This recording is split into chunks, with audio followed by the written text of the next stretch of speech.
we have an 800 metre PB of 207. Please tell me whether some of these are wrong, because I want to. We're fighting over who's who. No, you're 152. So do you want to have a competition for everyone head to head? 1500 metre of 426. You were the 2017 Oceania 800 metre champion. The 2024 1500 metre state champion, so reigning champion. In 2015, so 9 years ago, you were both the 800 and 1500 metre champion. Do you remember this far? And a three-time City to Surf winner. So once in the 12K in 2019 and twice in the 4K back-to-back 2014 and 2015. So welcome, Keely Waters. Thank you, Dan. That's all correct? Yes, that is all correct. Well done. That's come from your husband, so I'm glad it's correct. That's good. And our other co-host said the 800, so 152 there. So and 1500, 349, a 3,000 metre, 836. Got a half marathon time in here as well. 114 in your debut half marathon. A bit of a gap last between. weekend. Yeah, 3,000 metres in the half marathon. And you were bronze in 2022 state 800 metre champion. And yeah, they all correct as well? I believe so. Good. You don't remember them all off the top of your head? Not really. I've got a note on my phone, but it hasn't been updated in a very long time. You don't keep your running PBs on your Strava profile? Strava or Instagram profile? They don't go there? No, just on LinkedIn. I'm not sure I said your name, but Kai Metzner. So thank you very much for joining me as well.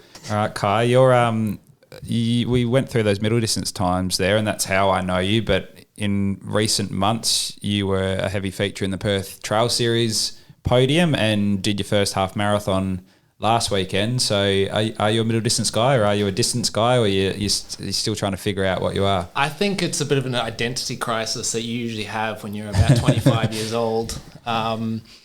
It's been a bit of a back and forth in terms of necessity of having to do different distances and that sort of thing. Because of injury and also a bit of interest as well. I like to kind of keep myself entertained and have a little bit of a different challenge. I think you can appreciate when we were talking about earlier, at some points you're never going to be as fit as you were, and after doing middle distance for a long time, unless everything aligns, you're not going to be close to what you have historically done. So to do a few events that are new and fresh keeps you motivated and allows you to actually enjoy the running and keep that training going. So absolutely, that's kind of why I signed up for a half in Melbourne. So I went over with a group of friends who are now they wouldn't mind me saying social runners. They just do it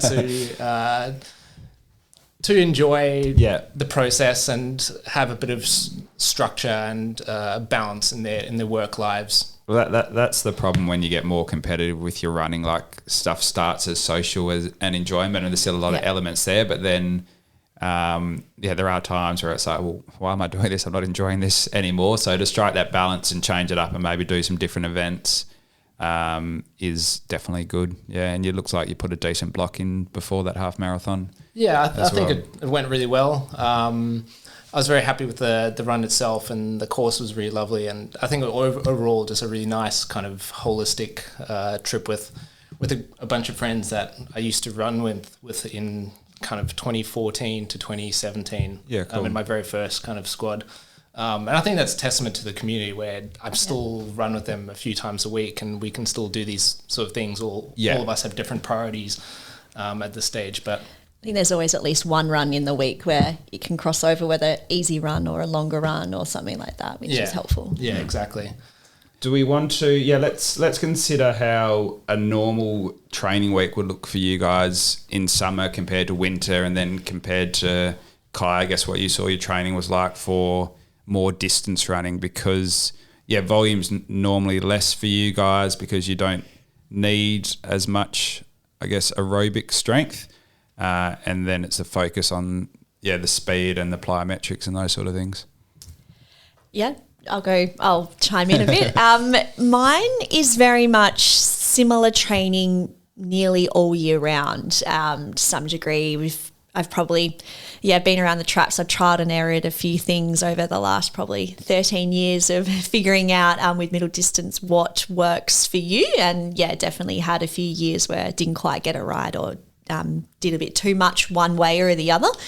So I definitely find the variety in training for me works. So always having a bit of speed in there. So speed, I mean, that word is loosely used a little bit around. It means everyone might have a different meaning with speed, but at least a session in there with some like 60s or some shorter efforts in there all year round. And then always touching on that 800, 1500 metre pace, whether it's just a couple of 200s or something like that in the week. And then definitely more aerobic zone running is definitely in there for me, but I wouldn't need to do any more than like 25 minutes worth of running at that threshold or slightly under. And then long run. Long run for me would be like anywhere loose term. I need probably anywhere from 12Ks to 16Ks would be enough for me, but then topping it up with some cross training afterwards just to get that duration of 90 minutes roughly is where I need to be. So, and that speed that you mentioned that's a completely different speed to doing K reps or 400 metre reps as a distance runner. Like we think we're going fast doing 400s at 70, 72, but that's still 3K pace. Yes. But if you're doing stuff at 1500 metre pace, 800 metre pace, that's, you're blowing after that. And I'd help out years ago Bernie Williams when she was training hard for the 1500. And when she'd send through a program, I could tell by how hard it was by the recoveries. You look at the recoveries and it's like 400 metre reps with 4 minutes recovery after. You're like, oh, fuck, I've got to go fast for that. It's like, I definitely know, I mean, at the moment, I am on a different schedule to most people that I know and run with, but I get coached by Susan Andrews, who's now based in Tasmania. So she sends through a lot through correspondence, but she's worked through things of knowing that I need, a day's rest always, and I need to have a couple of days off before I do a long run, because the long run for me, I'm quite a toey runner, so I get fatigued in those calves, so I need time in between runs as well. So it's figuring out that frequency and duration as well, and it's very different for everyone. So I definitely found as well, as much as I love, you think hills are going to be like, they're very useful, but I found that I just get my hips and my calves and stuff just like don't quite respond well to it. So it's that you have to find something that works for you, and unfortunately you have to trial and error it and figure that out as you go. So I haven't done, I mean, I know I did some short hills, but I wouldn't do any more than 100 metres of a hill, just because the risk and reward outweighs it for me. But that's just me personally. It's very hard to kind of find one program that works in middle distance, which I'm sure Kai will probably touch on in a second, but and you could go round and round in circles with coaches and athletes and figuring out what works and what doesn't. There's no cookie cutter approach to it. Whereas I think, I mean, maybe in the longer distances, you kind of have less room potentially to move. I guess depending on what volume you're doing, like some days you're like, I don't recover as well after a Tuesday night session, so I'm not going to run Wednesday morning. If I run twice on Wednesdays, I don't have the choice not to run on Wednesday morning. Exactly. You might, so people can switch it around. Like you might have that Tuesday, Thursday, Saturday, but some people might just do Monday, Wednesday, or I was pretty much only 2 harder sessions, and then one was a steady-ish run, because track was just, I never did well. It was never good for me mentally. So I think just with all the different components in middle distance, some people that come from more of, especially in the 8-15 approach, if you're coming down, like from that 3K for like more distance focused down, you can get away with potentially not as doing those 3 sessions in the week.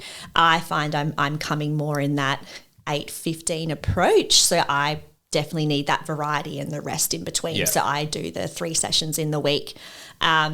But I do know some people, even over East and stuff, that just do Tuesday, Friday or something like that. So there is no one way approach, but I definitely do that 3 sessions in the week.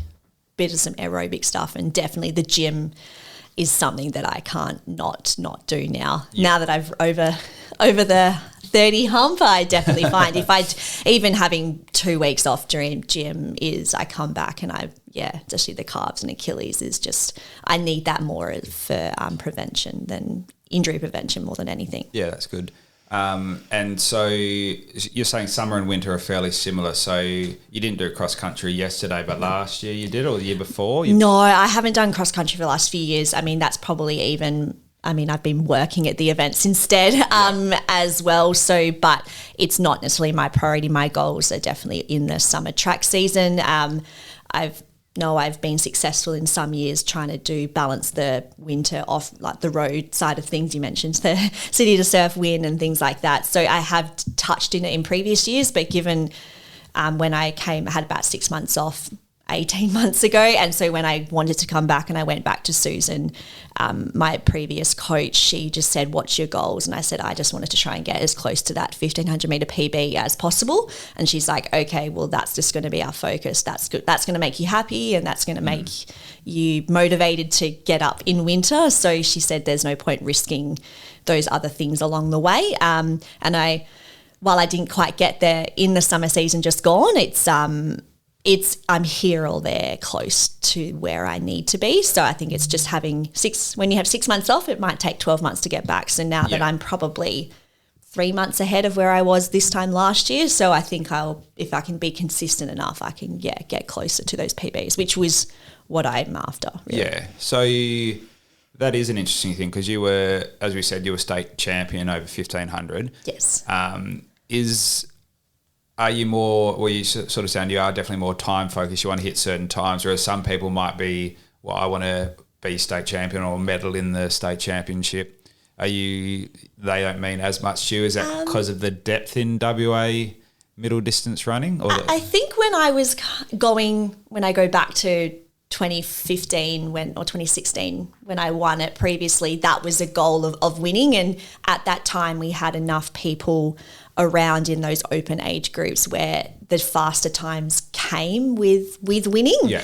And then, the fields just change most years in and around it. So I valued, and I think at the time I just thought, I'll run another fast time in next year or the year after, or like that will come. I'll just get faster as I'm getting older. But I think as Kai was mentioning, times a lot of things have to align to be able to get back to those PBs. And maybe I just didn't value it as much back then. And I think I've been very up and down just with other things in and around that my form over the years, hasn't been as consistent as I like. And I think I value being a consistent runner versus being like, I ran 4:26 once and never really done it again. I'd prefer to be like a solid, consistent runner versus being very up and down. And that's fair enough. So coming back this season, I had a bit of time off, and I think I sat down and was like, a win of the state champs would be cool, but I definitely valued the time. But I guess the win came ahead of the time, and I wasn't going to say no to that opportunity. But you just didn't know what's going to happen on the day. So fair enough. Kai, your training weeks over a year back when you were a middle distance runner, how did they sort of look? And I think you would have had a bit more of a difference between summer and winter. I think so. I think a middle distance winter training will look somewhat similar to a distance squad session, and that's kind of evident as we do a lot of our training actually with the distance squad who run predominantly like half marathons and marathons. And I think you need to just touch on key aspects of your physiology regardless of what sort of distance you're actually running or what your goal is. Everyone has to try to do a bit of sort of lactate threshold work through the week, VO2 max work as well, and then sort of plyometrics and sort of neuromuscular stuff. So everyone's kind of going to do that. If you're doing a marathon, you need obviously a good VO2 max so you can work at sort of a high percentage of that. And that neuromuscular system needs to be very robust to actually just last the distance, and kind of the same with the 1500 as well, and other middle distance races. The higher your VO2 max, the more you're going to able to be close to whatever speed you are without reaching your ceiling. And that neuromuscular system is particularly important, not to sort of last the race, but actually to have that speed in as well. So I think for as I was saying, that winter we have a lot of crossovers, but the emphasis that we have on those particular systems are a little bit different, where during winter we will align of wanting a very good sort of aerobic base and build that VO2 max and build essentially your resilience through the winter, just kind of recharge the batteries of the legs, essentially, because come summertime, when that distance and volume is going to drop off, and you're going to do a lot of very intense neuromuscular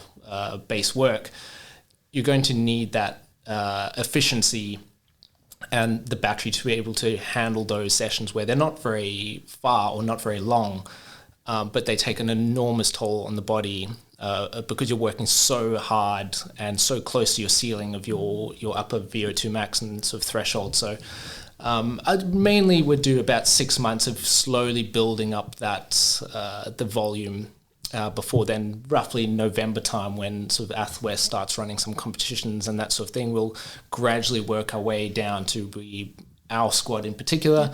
We'll always start off with a 3K at the start of the season, where it's a little bit faster than probably the training you're used to over that winter, and is a bit of a slope towards the 1500, 800 meter events.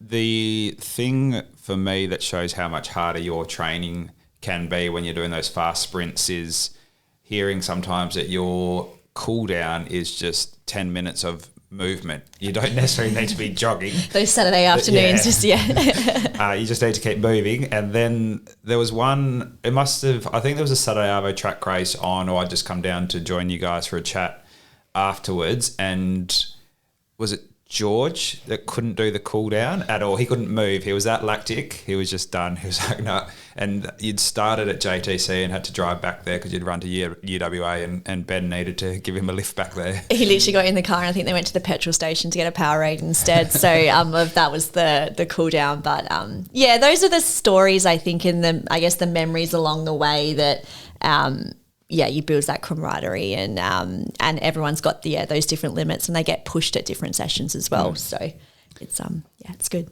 The main, other than the speed, the main different session would be that Monday evening plyometrics that I just call your dance moves. Sometimes when I've seen you and I don't know what you're doing, but can you guys explain? You did a bit, but explain a bit more what you might do in those sessions and what you're trying to achieve. Yeah, sure. At those particular speed sessions is a lot of trying to build that neuromuscular system and working essentially your tendons as well. So, I mean, I'm not a coach, but I've tried to sort of understand a little bit more about why we're actually approaching that sort of thing. So, in terms of the efforts that we do, they're usually less than sort of 10 seconds. So you come away from that session actually feeling like you haven't done a lot of work, but can pull up quite sore the next day, where you want to produce essentially as much power as you can in a short amount of time, and raise essentially the upper level of power you can produce. So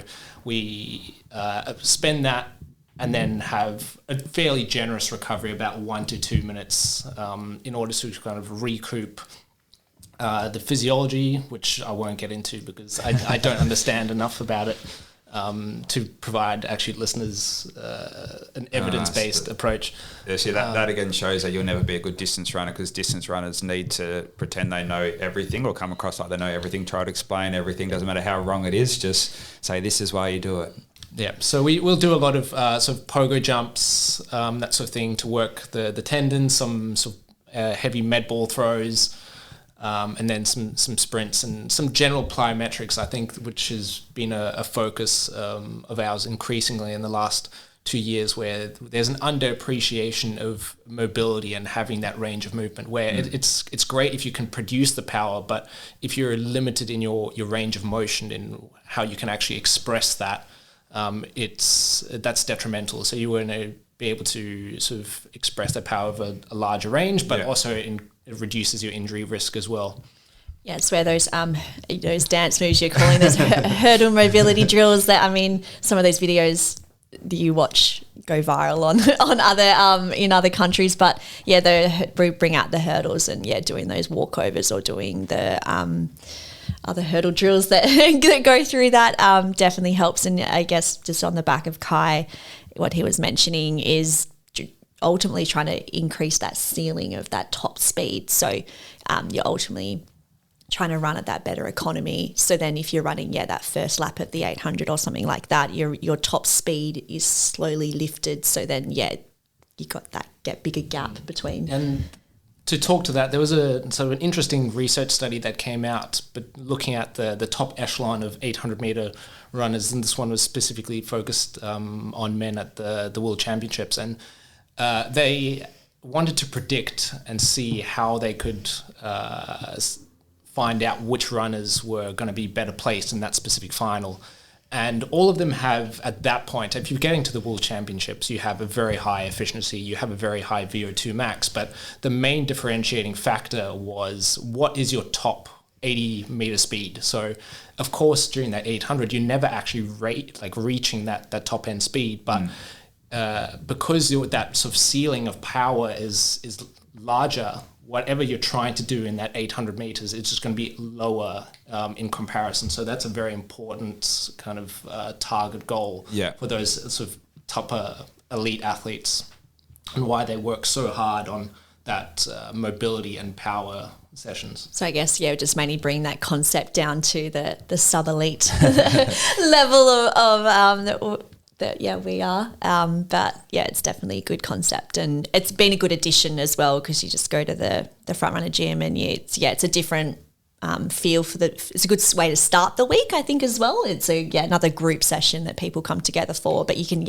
play music, have a chat, and it feels a bit relaxed, but you've got a purpose for that time. But it's just a different focus for the week. And if you want a very good demonstration of those plyometrics and efficiency, the middle distance runners are actually pretty lousy. Correct. We do it in closed doors, so the sprinters don't necessarily see what we're up to. But the sprinters, and particularly if we're looking at the field stuff, the high jumpers and long jumpers have an incredible sort of bound that looks effortless. Yeah, I remember when I first joined Front Runner, it was on the back of my cousin Tim Lefroy being in town, who's good friends with your husband, and Ben's going to be on his bridal party later this year, and had done a few sessions with like Alex Joe, Rachel McCormick, Jace Coleridge, Elaine Dutton, like some of these more middle distance, except for Alex there.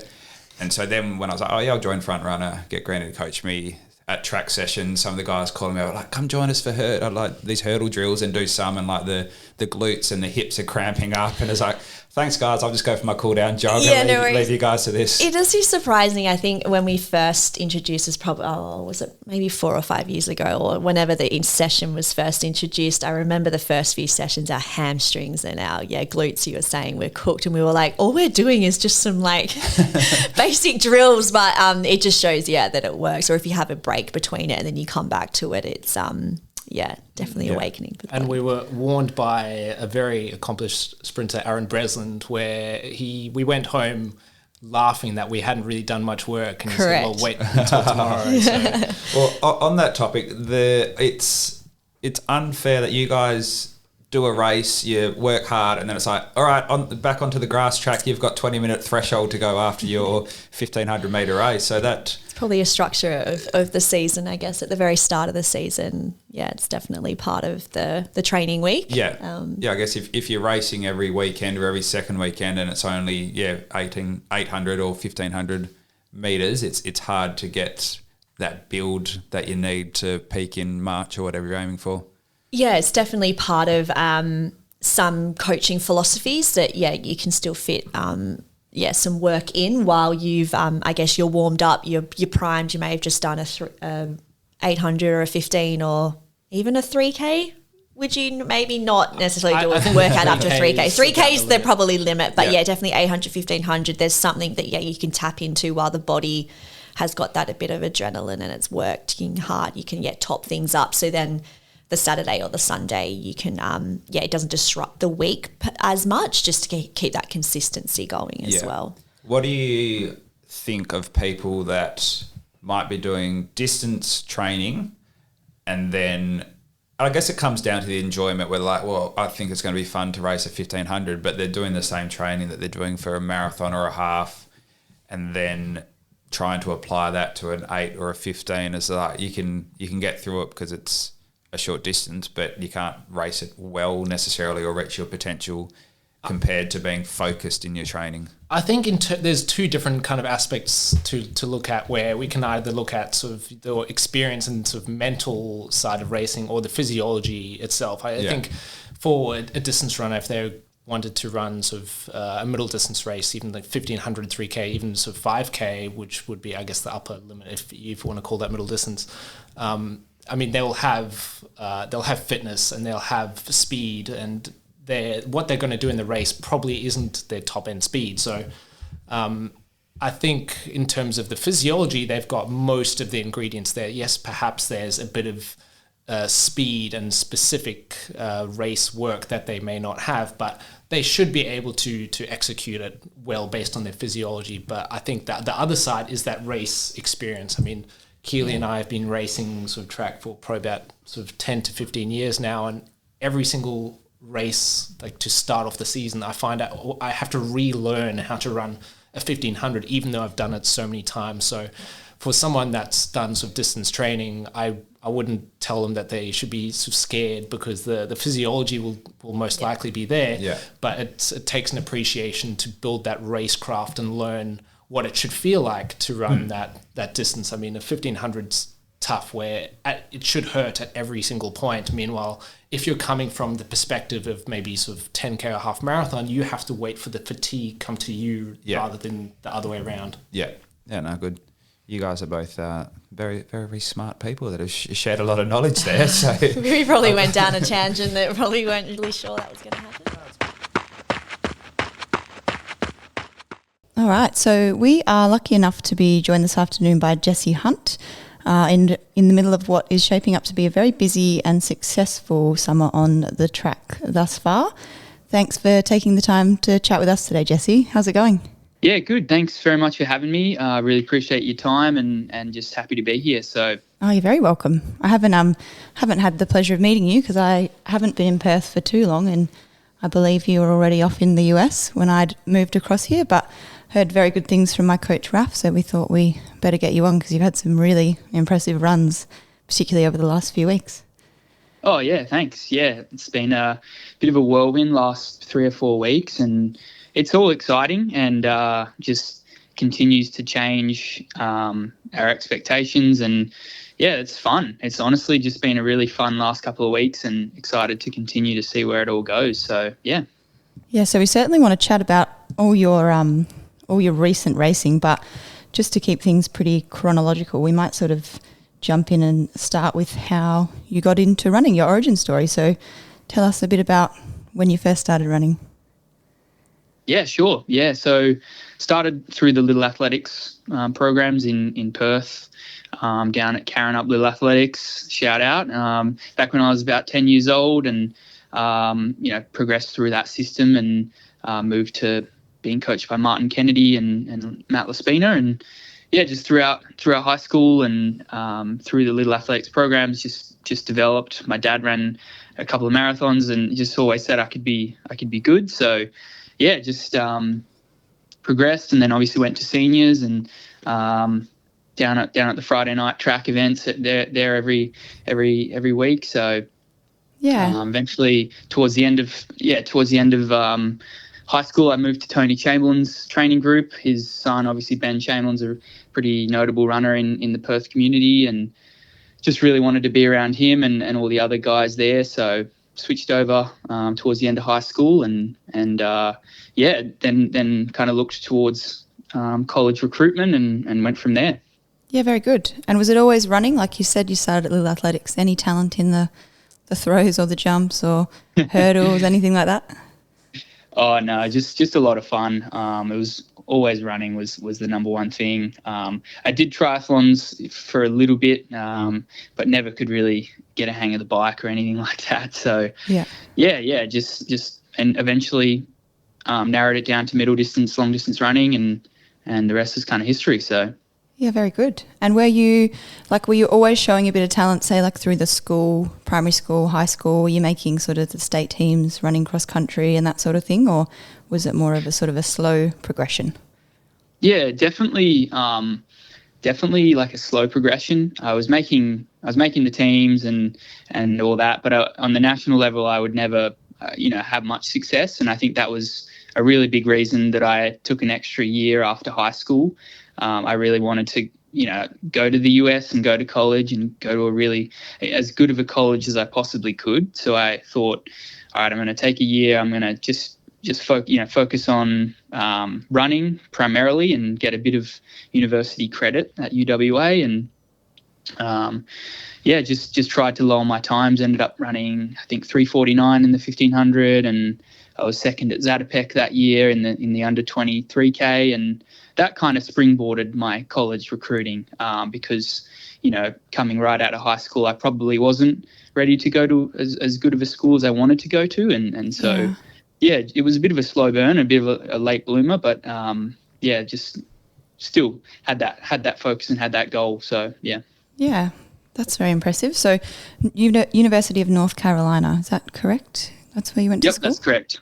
Yep, UNC. Yeah. So when you kind of started entertaining the idea of going to college, what is that process like for runners who might be looking at that, or for people that don't really understand that system? Like, do you have schools reaching out to you, or do you sort of send applications in and a bit of a resume, I guess? Yeah. Look, it's probably quite a foreign process to a lot of people listening, and I really didn't have many ideas about how it happened, who reached out to who. So initially it was a few colleges reaching out to me, and I was really grateful for that. But I eventually sent a big email out to 20, 25 colleges.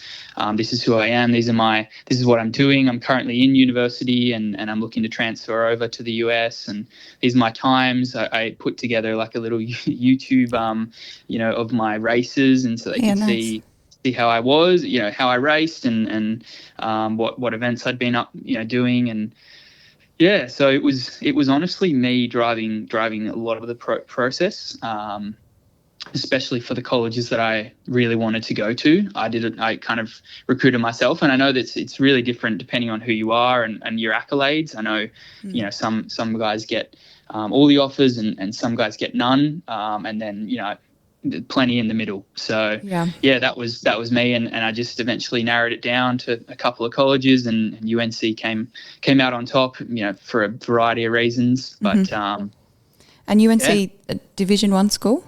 That's sort of what you were looking at when you're saying, coming out of school, you sort of thought you wanted to, make sure that you were at your best so you could go to a D1 school, I'm assuming? Yeah, that's right. Yeah. As good of a D1 school as I could possibly go to, and I was really focused on academics as well. So I just wanted to go to a really good college that would get me a degree that was meaningful and challenging, and it all really just worked out. Very lucky in the end. So yeah. And did you feel like college was the only path to improve your running? Because it sort of sounded like that was always on your mind and what you wanted to achieve. Is that how it is in Perth? If you want to get really good as a middle distance runner, you've got to go to the States? Yeah, that's a really good question. I mean, that was, I think, how it seemed in my head. And I'd seen guys, come back from college and have so much success, whether it was Pat Tiernan and that era of guys coming back from, Villanova. There was some Wisconsin guys, obviously Morgan McDonald, all those guys doing really well. And I was just like, man, this seems like the path of least resistance. This seems like what I need to do if I want to, eventually make teams in the future. So yeah, that was kind of what I saw, and maybe it wasn't the only pathway, but for me at the time, that was kind of the mentality. Yeah, we've spoken to Sarah Jamieson, who's obviously a very good Australian middle distance runner, and she, as a 3-time Olympian, she sort of said, even now she sees for middle distance runners, like you'd be mad not to go to college just with the amount of racing, like exposure that you get, practice your racecraft, the amount of support you get. There's not really much like that here, is there? Yeah, that's right. And I think I was only really knowledgeable to that, as soon as I got over there, and I just, looked around. I didn't visit any colleges. I basically signed sight unseen, and then, got on a plane and all right, here's where you're going to be for the next, 4 or 5 years. And, just touring everywhere and seeing the amount of money that they put into sport is just incredible. And, the resources that they, send you to any meets, any track races around the country. And yeah, it's just such an amazing opportunity for a young guy from Perth. And I was just like, man, I got to take full advantage of this if I can. So yeah, absolutely. I just got to say, it's pretty impressive, an 18-year-old being so like all in and like really knowing what you want to do at that age, to go to the effort of making a video and sort of really putting yourself out there. So kudos for that. Yeah, no. So yeah, college. Tell us, what was it like? You just touched on it, but 4 or 5 years did you do? So I did 5 years in the end. Yeah, look, it was a whirlwind. I got there, and the coaching staff that I had committed to were all fired. So I had a completely. It does happen a bit, doesn't it, in the US? It does. That's the nature of the business. And honestly, had the first year there, and it was a bit rocky, and then the coaching staff got fired again. And so year two, I'm on my start of year two, I'm on my third set of coaches. But luckily enough, the coach, his name's Coach Miltenberg. I owe a lot of my success to him, honestly. He had just moved over from Stanford. He had athletes like Grant Fisher and Sean McGordy and, guys that you look up to, and he had developed them from a young age, and they went on to, be really successful pros. And again, I was just super lucky that he ended up taking the job. And we just developed a bond, and he really developed me from a strength point of view, primarily. I was very undercooked in that department. Yeah. So very, very interrupted for the first year. But then, once we got the ball rolling with Coach Milt, focusing on strength, eventually came down to the final year. I was able to run 3:56 in the mile, 3:37, and these were times that I could start to see past college and into a pro career. So yeah, it was a whirlwind, but I loved every minute of it. And obviously, it was a lot of uncertainty around COVID and a lot of different things, but yeah, wouldn't change a thing, honestly. And with those changing of coaches over those first few years, were they really different sort of coaching or training philosophies? Was that quite hard to adjust to, or were they relatively similar with mileage and workouts? Yeah, pretty different. I think so. The first coaches that I committed to had given me training for the summer. And that all seemed pretty logical, and then I got there, and obviously they weren't there, so I had this second group, and yeah, honestly, I ran more mileage than I probably should have, and was injured, and came home and had to kind of take a look in the mirror and be like, man, this is a low point. I'm pretty injured, and yeah, just was running more than I ever had before, and they were giving me sessions that were just really hard, and all of that, and it just ended up going back for my second year, and yeah, just so lucky I did, and just loved it. So yeah, just lucky, honestly. Yeah, and even I guess from coming over from Perth, was it a big change, like the way that you started training as soon as you got there? Was it a massive change from how you had been training in Perth? You mentioned the volume was more, but what was an average training week kind of looking like when you first got over there? Yeah, when I first got over there, training was, we would wake up at 5 a.m. And we'd do our sessions before all of our classes started. It was a completely different kind of program than going down to McGillivray on a 5 o'clock on a Tuesday, or whatever it was, and doing your 6x Ks. this was like going out to the trails and doing big like 8-mile progressions, 8-mile tempos, really big strength sessions that I probably just wasn't ready for. And so that was definitely challenging. I was probably running 70 miles a week, which was way up from my like 100 Ks before leaving, Yeah. And so, yeah, it was definitely a little bit of a stretch. But once Coach Milt got there, it was a lot more of a balanced and sensible approach. And we slowly built mileage, slowly built strength, got up to those 8-mile, 10-mile tempos and stuff like that, which is what we needed to do, but like in a much more methodical way. So, yeah, it was just a blessing that he ended up on showing up on our doorstep. And how long do you think you'll need to be back in Australia before you start saying kilometres again instead of miles? Yeah, look, I'm almost there. I can translate pretty well back and forward now, so that's helpful, because for a few years there I was just strictly in miles. But honestly, the paces has been the biggest thing, talking about pace per mile versus pace per kilometre. There's not really a good conversion, whereas you can, with just distance, it's a little bit easier. So that's been something I've had to readjust to. But when you're running, like, do you think in kilometres like per minute or miles per minute? Because I can't even, when I see them people talking miles, I'm like, I just can't. I have to Google it.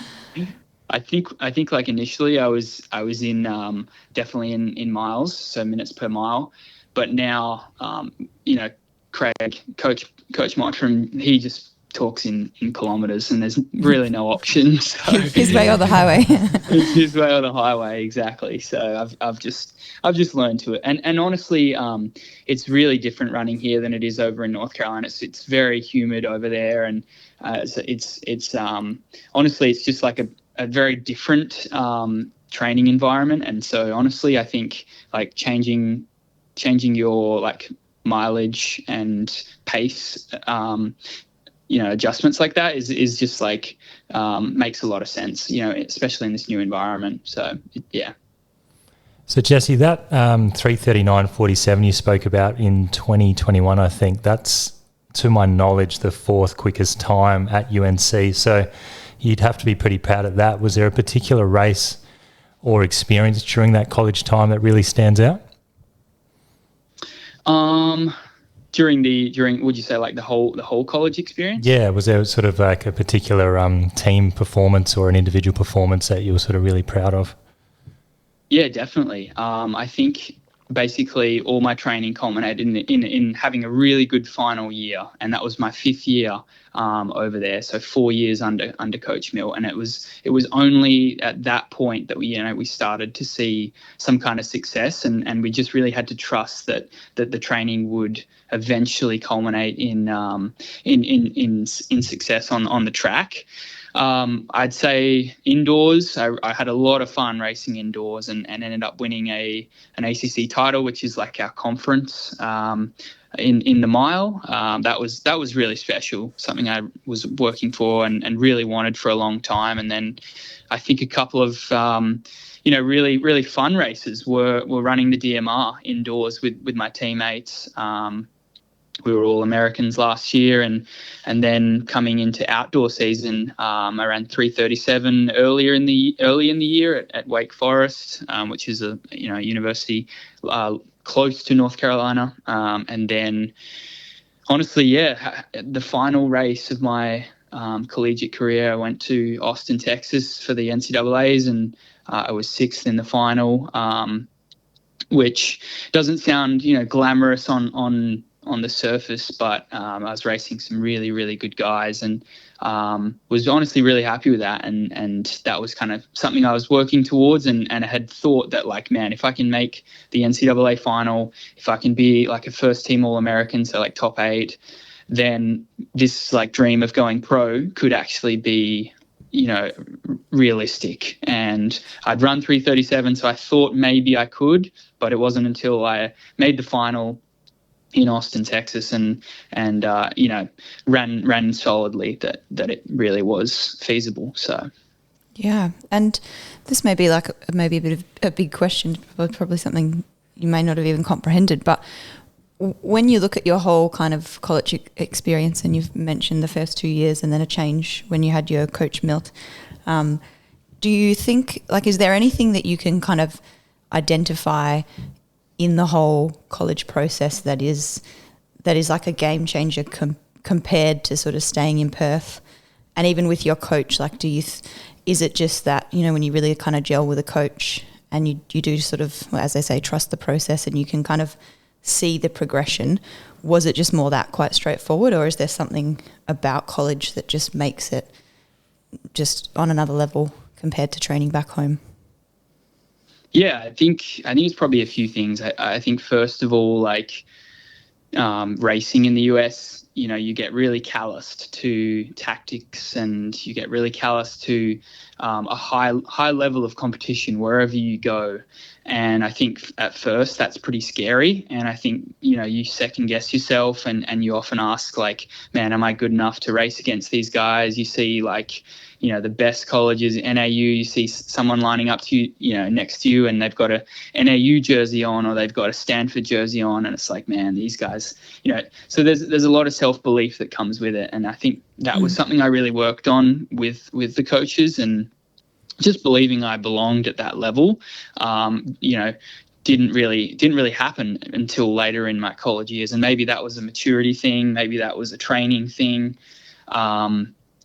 And then I think the second thing I would say is just, like, not being afraid of mileage and not being afraid of, like, strength work. Even as a middle distance guy, I would train with the cross country guys, and we would do those long tempos, and I would run 70 to 80 miles, and that was just something that had to be done. And often I thought, man, like, maybe I don't even need to be running this much as a 1500 guy, as, you know, someone who even wants to run the 800. So yeah, I think just, like, embracing the strength and the hard work that comes with that. And then, yeah, just honestly, like, believing in a new coaching staff and really trusting that is so important. And it doesn't happen, like, overnight, I think, as well. And so I had to, like, just really trust the coaches and the training, and know that, like, man, this might not work tomorrow, or even, like, in a year's time, but, like, maybe in 3 years this will come, and I'll surface, and I can have some really good results. So yeah, it was just a long-term approach, self-belief, and just believing we belonged at the highest level, is really hard, because, you know, you just rock up on a Friday night to, you know, WA Athletics, and it's just a different level over there. And that's hard to adjust to. So yeah. And you were over there in COVID times. Could you come home much? Yeah, COVID was really hard. So I came back right as they were about to close Australia. I went back to Australia, and so I quarantined, like, at home that first time, which is hard to believe, and then went back. I had to get, like, special approval to, like, leave Australia and go back to college that next semester. And then I was over there for a pretty long stint through Christmas, and then through into the next year. And then eventually, you know, came back again, and I had to do the hotel quarantine this time round. So yeah, it was definitely a bit of uncertainty, especially surrounding travel, and, you know, when I'd see family and all that. So that was definitely hard, but we were just thankful that we could meet as a team and race even through COVID. We were really lucky. So yeah, COVID was tough though. Yeah, I can imagine. Yeah, just speaking of that long-term approach you're taking to your running, did you apply that to your studies as well, and sort of balance against the reality that even if you do make it pro, there's not a lot of money in athletics? So I think you did at least 1 or 2 masters, wasn't it? And you were taking your study pretty seriously, it looks like. Yeah, definitely. Yeah. So ended up coming out with 3 degrees total, an undergrad in economics, and then a master's degree in accounting and then a master's degree in like management and marketing. And I actually had a job lined up in the US in case this didn't eventuate, and I was gonna go and do like consulting work in the US, and that was like my second or third option, but I just had to like have everything lined up in the case that like running wouldn't turn out. But I'm so glad it did. So that was nice when I finally emailed them and said, look, I'm not going to be able to come because I'm going pro going pro to run, and they were awesome about it. But that was the dream, was to go pro, and yeah. Yeah, well, you've done your study, and the career will always be there, but you only have sort of certain windows with athletics, don't you? So you got to take it. So if we kind of move on to that life post college, so you obviously mentioned like really in that last year you started to believe that going pro was an option. How did signing with On come about, and were there other options? Yeah, so again, it was kind of similar to the college recruiting process. Craig had reached out pretty early in the process, and maybe even a year earlier, and we had a few calls back and forward, and he kind of explained what he was building in Melbourne, and it all sounded really, really exciting, but I wasn't really I was still like a 339 guy, and I wasn't really at the level to sign a pro deal at that point. And so, yeah, it was exciting to be, even just talking to Craig was kind of like, wow, this guy is like a legend. So, but yeah, so I did look at also going pro in the US, staying in the US, some teams over there. But ended up this was the best situation, the best situation was moving forward, coming home and coming to Craig and On. I really, really loved the brand, obviously, and had seen so much success with the US group, and there's a couple of Aussies on that team, and they had really done well. So I thought that, man, if they're doing well under this brand, then they must be doing something right. So obviously, Craig calling and really, really recruiting me was a big thing. And he just really showed that he wanted me to come and that we could make this happen. And I think that was, talking to guys in the US, it was a little bit different, and they just have so many options, right? Like so many internationals, so many Americans that could sign with them. And, this was just like, man, Craig really wants me to come. And so, yeah, it was flattering and really love how it worked out. So I did do some racing in the US, in the summer before signing. But eventually, just signed and moved over in September to Melbourne. Yeah, and I mean, On's just like exploded, particularly in that middle distance space in the last like year or two, hasn't it? Like you just used to just be Nike spikes, but now I reckon you're almost seeing On more than any other shoe when you're looking at these races. It's pretty incredible. Yeah, it's really exciting. Yeah. Really exciting just to see the brand out there and see all, a bunch of kids wearing them and wearing all the merch and the gear, and it's really cool. It's really cool to be a part of, and I don't take that for granted, for a second. So yeah. So was it always, obviously going to On, my understanding is you all live in Melbourne. Was that always like you join the squad, you're coming back to live in Melbourne, or was it ever a conversation about coming home to WA? Yeah, that was never really on the cards. The group is based in Melbourne. We have a facility in Richmond in Melbourne, and the whole team is based around that area. We meet every day, even sometimes mostly from the gym, and Craig's office is up there, and it's a really nice to have a home base, and that's where I guess work these days. Yeah. That's where work starts and ends.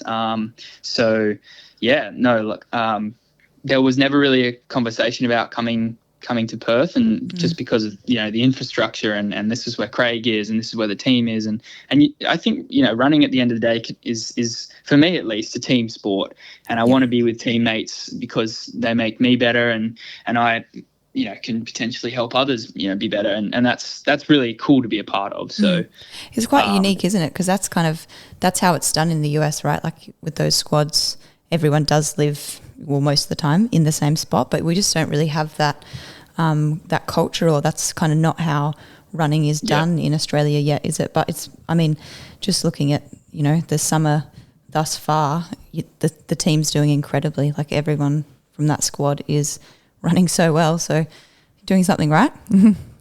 Yeah, no, definitely. I think like coming from that college system as well, quite a team environment, and you know, you live with the guys on the team, and this is actually quite a nice continuation. Obviously, you've got, you know, you're a pro now, so it's a little bit different, and there's some aspects that are different from the college system, but it's a really nice natural progression from that college team environment, and it's just, it's really fun to be a part of, you know, like just seeing everyone going so well and being a part of that is just like super fun. So, yeah.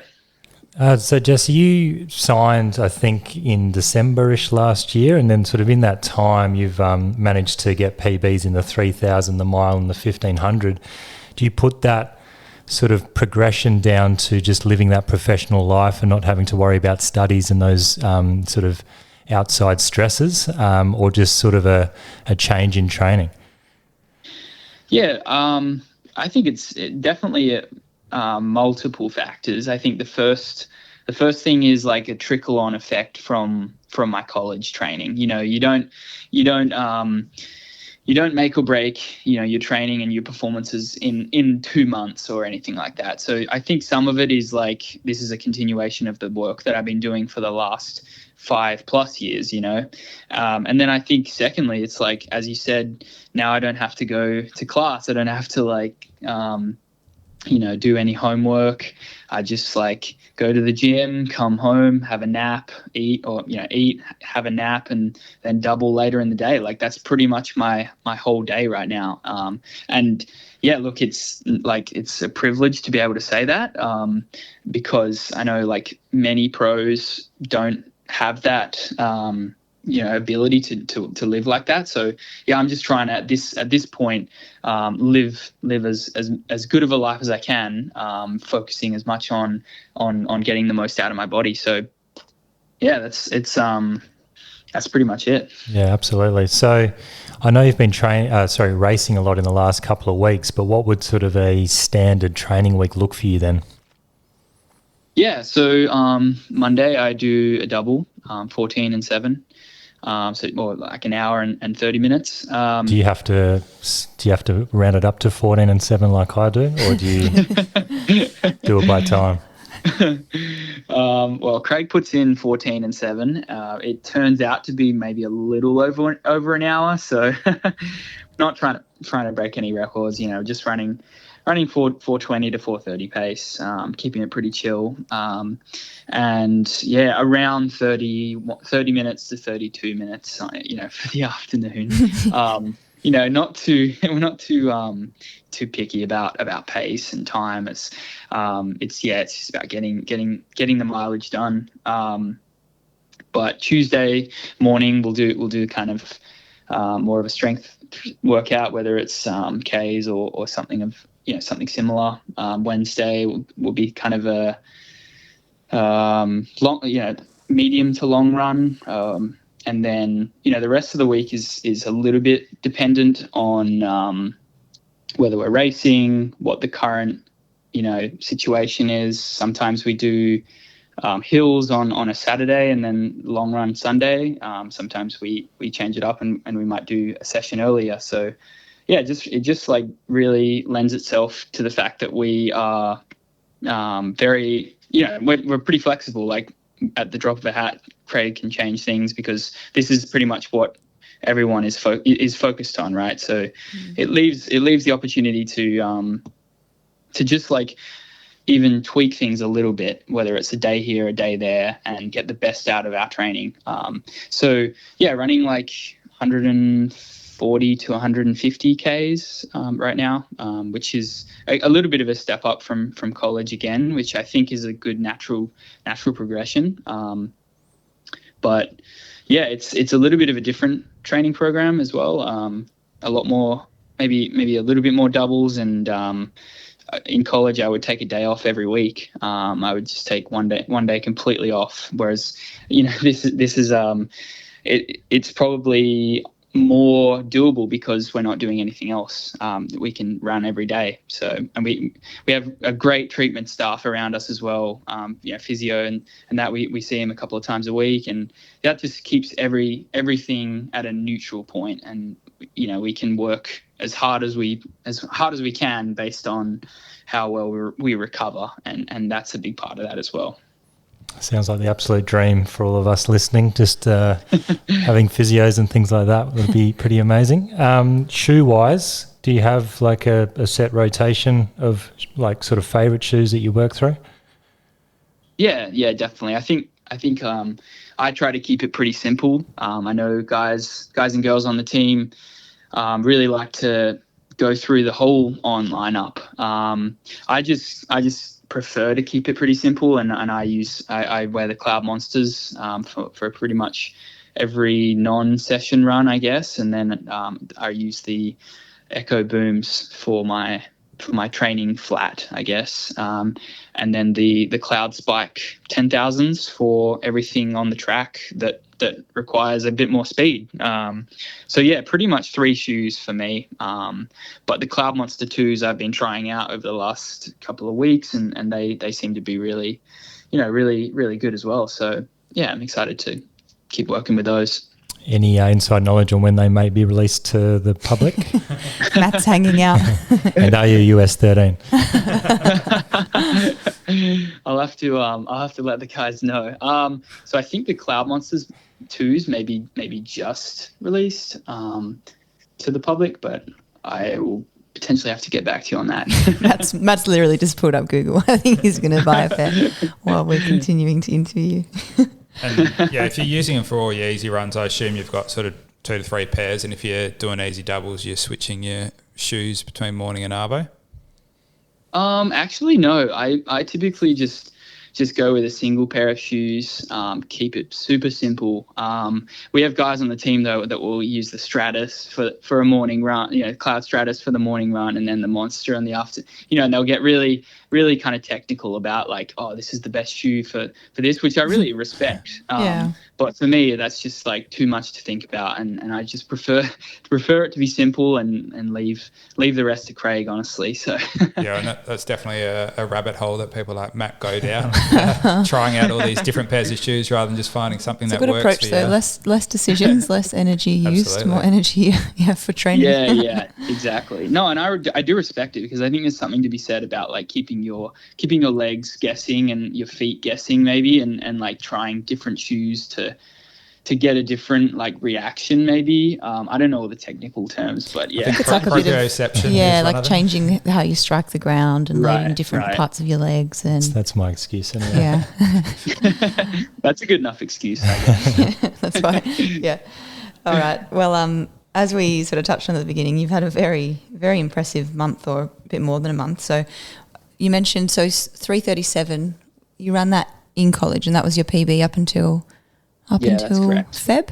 And did you say your mile PB? You probably did, but I might have missed it before. Yeah, it was before Feb. It was it was 3:56. I had run that in an indoor mile on it was a flat 300 track in Nashville. So it was not the best setup, but 3:56 nonetheless. So yeah. So then if we focus on the 1500, because that's obviously a pretty big one, being an Olympic year. So you've run 3:35 early in Feb, and then only a couple of weeks later you've brought that down to 3:33.64. Is the Olympic qualifier 3:33.5? Yeah, that's correct. So agonizingly close, but that's okay. Still early days, hey? Yeah, still early days, and honestly, I think I'm going to have to do a lot more than just run the time this year. I have a lot of respect for everyone. You know, the 1500 this year is super deep, and it's going to take a lot more than the time, and you know, that's just part of it. That's part of the scene that we're in right now. So it's exciting. But I am also happy about, you know, where I'm at and the progress I've made. But yeah, definitely going to have to take a few more steps forward. So, are you still a West Australian athlete for the purposes of records and state records? So I think that beats Ramsden's 3:34.08, which Aths West still has as the WA record. Do we need to have a chat to them and get that name changed? It's a pretty complex process. There's a few times where they've declined to. It's like the college process. You've got to send out all the Yeah, no. So, definitely still repping WA. I'm a member of UWA we'll get onto Athletics them. Club. Good. Yeah, no. So we're currently in the process right now of you know, gathering all the information that's needed. I think they're currently talking to the race organisers. There's a bunch of due diligence that they need to do in order to like ratify it or they've got to measure the track properly, do they? Yeah, something like that maybe. So I think you've got I think it's gone as far. Once I had to send a picture of me racing on the night because I didn't sign the form, and they want to see the shoes that you're wearing. It's like, come on, everyone! Like, this is big news these times you're running. Like, it's pretty legit. It's not a small thing. No, that's true. So yeah, it's happening. They've asked for some information and kind of going back and forward, but So hoping that all happens and comes through. But yeah, it's definitely a step in the right direction, but definitely hoping for more steps forward. Yeah. So will Nationals in Adelaide be the next race for you, or is there a bit between? That's not till April, is it? So perhaps. A little bit in between. So there's a Sydney Track Classic.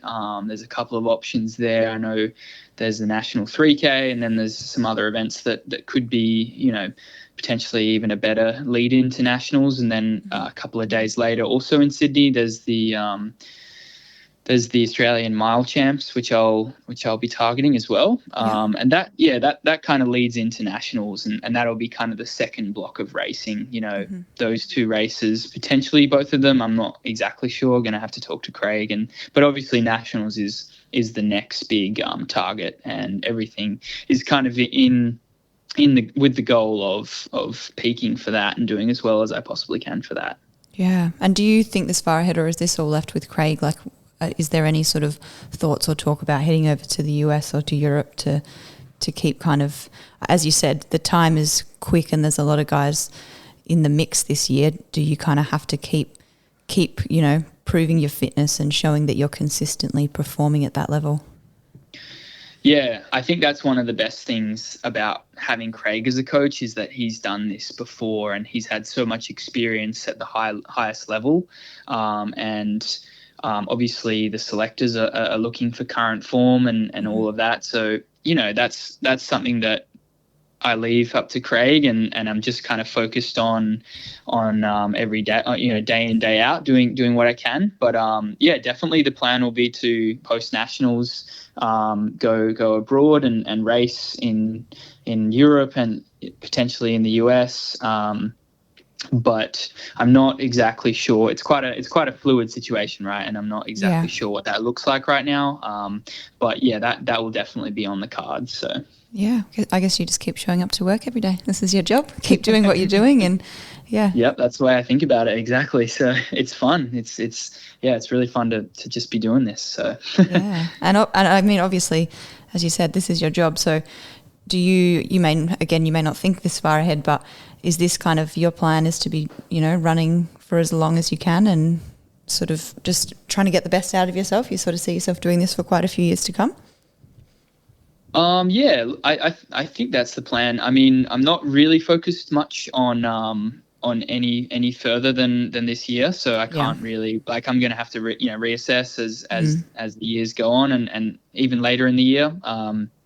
So yeah, that would be amazing. Would be to continue this journey. It's a pretty fun one. So, but you know, you never know. So we just have to do as well as I can right now, and we'll see what doors that opens to. And Craig is a good guy to follow in that sense. So just happy to be involved with him and the whole team. And that's the goal though.